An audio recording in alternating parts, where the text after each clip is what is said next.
जय हिंद दोस्तों, स्वागत है फिर से आज एक नए वीडियो में। आज के वीडियो में हम लोग सोल्व करेंगे भारतीय संविधान के 25 महत्वपूर्ण सवाल। और ये 25 ही सवाल प्रीवियस ईयर में पूछे गए हैं। और ऐसा ही नहीं, ये सारे के सारे सवाल एग्जाम में बार बार रिपीट भी हुए हैं। तो देखिए, आज हम लोग स्टार्ट करेंगे, इन 25 क्वेश्चनों को करेंगे।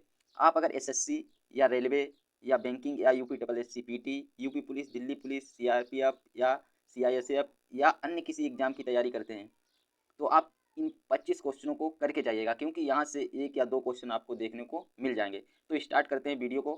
देखिए, आज का पहला ही क्वेश्चन नंबर 1 है, नेफा का पूर्ण रूप क्या है। नेफा का पूर्ण रूप पूछा गया है।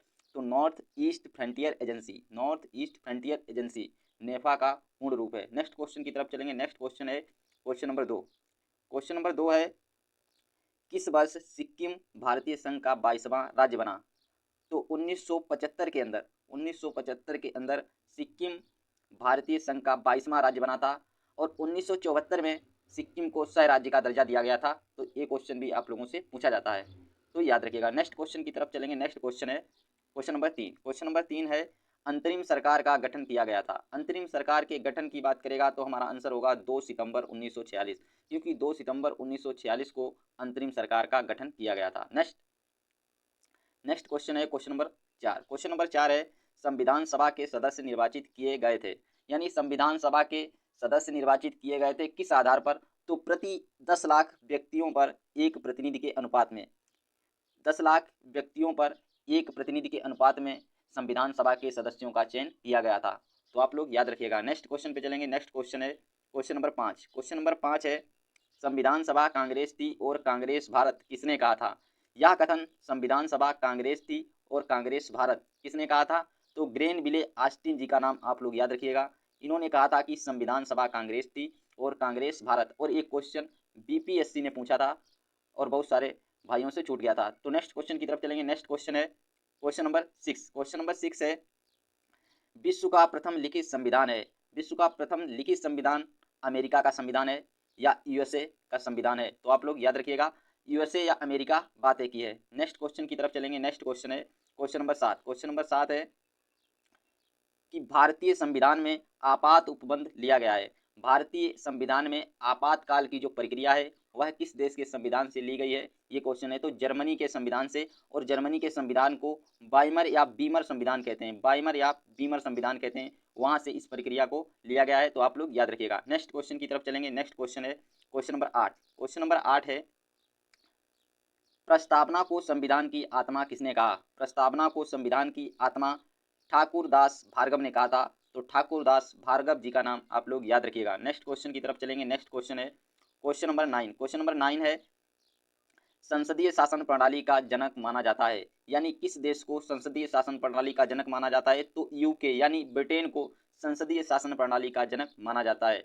नेक्स्ट क्वेश्चन की तरफ चलेंगे। नेक्स्ट क्वेश्चन है क्वेश्चन नंबर 10। क्वेश्चन नंबर 10 है, भारतीय संघवाद को सहकारी संघवाद कहा। यानी भारतीय संघवाद को सहकारी संघवाद नाम किसने दिया। तो जी आस्टिन जी का नाम आप लोग याद रखिएगा, क्योंकि जी आस्टिन ने ही भारतीय संघवाद को सहकारी संघवाद कहा था। नेक्स्ट क्वेश्चन की तरफ चलेंगे। नेक्स्ट क्वेश्चन है क्वेश्चन नंबर 11। क्वेश्चन नंबर 11 है, अनुच्छेद 15, 16, 19, 29 व 30 के तहत अधिकार प्राप्त हैं। तो किसको प्राप्त हैं। केवल भारतीय नागरिकों को। अनुच्छेद 15, 16, 19, 29 व 31 के तहत जो भी अधिकार हैं वह केवल भारतीय नागरिकों को ही प्राप्त हैं। तो ये क्वेश्चन आप लोगों के लिए इंपॉर्टेंट है, याद रखिएगा। और ये क्वेश्चन लगातार 2-3 बार बीपीएससी और बिहार एसआई में पूछा गया है, तो याद रखिएगा, इंपॉर्टेंट है। नेक्स्ट क्वेश्चन की तरफ चलेंगे। नेक्स्ट क्वेश्चन है क्वेश्चन नंबर 12। क्वेश्चन नंबर 12 है कि भारतीय नागरिकता अधिनियम 1955 पारित किया गया। तो भारतीय नागरिकता अधिनियम 1955 संसद के द्वारा पारित किया गया था। तो इस संसद इस क्वेश्चन का राइट आंसर होगा। नेक्स्ट क्वेश्चन की तरफ चलेंगे। नेक्स्ट क्वेश्चन है क्वेश्चन नंबर 13। क्वेश्चन नंबर 13 है, भारत के बाहर रहने वाले भारतीय उद्भव के कुछ व्यक्तियों के नागरिकता के बारे में उपबंध हैं। तो किस अनुच्छेद के अंदर भारत के बाहर रहने वाले भारतीय व्यक्तियों के नागरिकता के बारे में लिखा गया है। तो अनुच्छेद 8। अनुच्छेद 8 के अंतर्गत जो भारत के बाहर विदेश में व्यक्ति रहते हैं या भारतीय व्यक्ति रहते हैं उनके बारे में कुछ उपबंध हैं। तो ये क्वेश्चन आप लोगों के लिए इंपॉर्टेंट हो जाता है। और ये क्वेश्चन कई बार 3-4 बार तो पूछा जा चुका है, इसीलिए आगे भी इस क्वेश्चन को पूछे जाने की संभावना है, तो याद रखिएगा। नेक्स्ट क्वेश्चन की तरफ चलेंगे। नेक्स्ट क्वेश्चन है क्वेश्चन नंबर 14। क्वेश्चन नंबर 14 है, अमेरिका में नागरिकता प्रदान की जाती है, तो अमेरिका के अंदर दोहरी नागरिकता प्रदान की जाती है। और अपने इंडिया की अगर कोई बात करेगा इंडिया में, तो इंडिया के अंदर कैसी नागरिकता प्रदान की जाती है, यानी भारत के अंदर, तो भारत के अंदर एकल नागरिकता, ये आप लोग याद रखिएगा, भारत के अंदर एकल नागरिकता का प्रावधान है। तो आई होप ये क्वेश्चन भी आपको क्लियर हो गया होगा। नेक्स्ट क्वेश्चन पे चलेंगे। नेक्स्ट क्वेश्चन है क्वेश्चन नंबर 15। क्वेश्चन नंबर 15 है कि भारतीय संविधान में नागरिकता का उल्लेख है, तो नागरिकता का उल्लेख भारतीय संविधान के किस भाग और किस अनुच्छेद में किया गया है, इसके बारे में पूछा गया है। तो अनुच्छेद 5 से लेकर 11 और भाग 2, यानी भाग 2 के अंदर अनुच्छेद 5 से 11 तक नागरिकता यानी सिटीजनशिप का प्रावधान किया गया है या उल्लेख किया गया है। तो आप लोग याद रखिएगा। नेक्स्ट क्वेश्चन पे चलेंगे। नेक्स्ट क्वेश्चन है क्वेश्चन नंबर 16। क्वेश्चन नंबर 16 है कि प्रत्यक्ष बंदीकरण अधिनियम के अंतर्गत एक व्यक्ति को बिना मुकदमा चलाए बंदी बनाया जा सकता है, तो कितने दिनों तक एक व्यक्ति को प्रत्यक्ष बंदीकरण अधिनियम के अंतर्गत बंदी बनाया जा सकता है? तो 3 माह तक, मैक्सिमम ज़्यादा से ज़्यादा 3 माह तक व्यक्ति को बंदी बनाया जा सकता है। तो ये आप लोग याद रखिएगा। नेक्स्ट क्वेश्चन की तरफ चलेंगे। नेक्स्ट क्वेश्चन है क्वेश्चन नंबर 17। क्वेश्चन नंबर 17 है संसद ने समान पारिश्रमिक अधिनियम पारित किया, तो कब पारित किया था? 1976 में, 1976 में पारित किया था। और ये क्वेश्चन भी प्रीवियस ईयर एग्जाम में पूछा जा चुका है। नेक्स्ट क्वेश्चन की तरफ चलेंगे। नेक्स्ट क्वेश्चन है क्वेश्चन नंबर 18। क्वेश्चन नंबर 18 है स्वर्ण सिंह समिति में अध्यक्ष समेत सदस्यों की कुल संख्या कितनी थी? तो कितनी थी? 12 थी। यानी कितने सदस्य थे स्वर्ण सिंह समिति में? कितने मेंबर थे? तो 12 मेंबर थे, जिसमें से 11 सदस्य और एक अध्यक्ष था। तो ये आप लोग याद रखिएगा। नेक्स्ट क्वेश्चन पे चलेंगे। नेक्स्ट क्वेश्चन है क्वेश्चन नंबर 19। क्वेश्चन नंबर 19 है कल्याणकारी राज्य की संकल्पना का समावेश भारतीय संविधान में है, तो कहाँ पे है? प्रस्तावना एवं नीति निर्देशक तथ्यों में। यानी कल्याणकारी राज्य की संकल्पना का समावेश भारतीय संविधान में कहाँ पर किया गया है? तो कहाँ कहाँ उल्लेख मिलता है? एक प्रस्तावना के अंदर और दूसरा नीति निर्देशक तथ्य यानी डीपीएसपी के अंदर किया गया है। तो आई होप ये क्वेश्चन भी आपको क्लियर हो गया होगा। नेक्स्ट क्वेश्चन की तरफ मूव करेंगे। नेक्स्ट क्वेश्चन है क्वेश्चन नंबर 20। क्वेश्चन नंबर 20 है मौलिक कर्तव्यों को प्रभावी बनाने के लिए गठित समिति का नाम है। तो कौन सी समिति है जिसने मौलिक कर्तव्यों को प्रभावी बना दिया?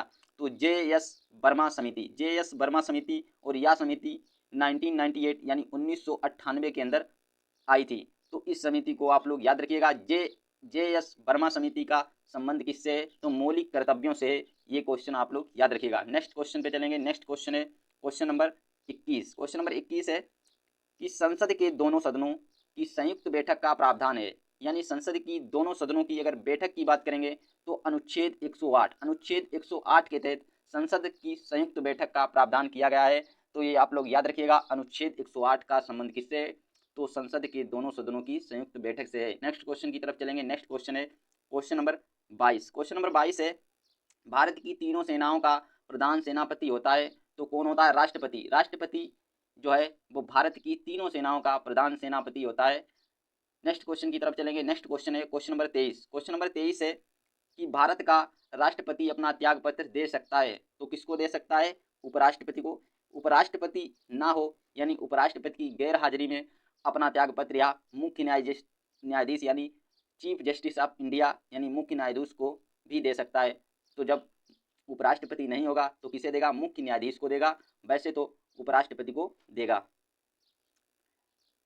नेक्स्ट क्वेश्चन की तरफ मूव करेंगे। तो इस क्वेश्चन का जो राइट आंसर था वो था मुख्य न्यायाधीश या उपराष्ट्रपति, उपराष्ट्रपति की गैरहाजिरी में मुख्य न्यायाधीश। नेक्स्ट क्वेश्चन की तरफ मूव करेंगे। नेक्स्ट क्वेश्चन है क्वेश्चन नंबर 24 यानी क्वेश्चन नंबर 24 है निर्विरोध राष्ट्रपति निर्वाचित होने वाले देश के एकमात्र राष्ट्रपति हैं, तो किसे निर्विरोध राष्ट्रपति चुना गया था? तो नीलम संजीव रेड्डी। नीलम संजीव रेड्डी जी का नाम आप लोग याद रखिएगा। इन्हें निर्विरोध राष्ट्रपति चुना गया था। नेक्स्ट क्वेश्चन की तरफ चलेंगे। नेक्स्ट क्वेश्चन है क्वेश्चन नंबर 25।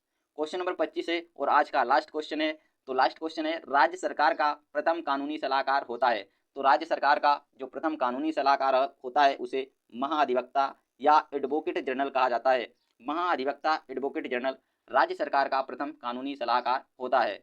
तो ये थे हमारे आज के 25 क्वेश्चन। आई होप आपको क्वेश्चन का लेवल अच्छा लगा होगा। और अच्छा क्या, ये सारे ही क्वेश्चन प्रीवियस ईयर एग्जाम में पूछे गए हैं। और अगर आपको वीडियो अच्छा लगा है तो प्लीज़ लाइक और शेयर करें और एक प्यारा सा कमेंट करें ताकि मुझे दूसरा वीडियो बनाने के लिए और भी मोटिवेशन मिले। और प्लीज़ चैनल को सब्सक्राइब कर लें कि ताकि जब भी मैं कोई नया वीडियो या किसी नए टॉपिक पे कोई वीडियो डालूं तो सबसे पहले उसका नोटिफिकेशन आपके पास पहुंचे।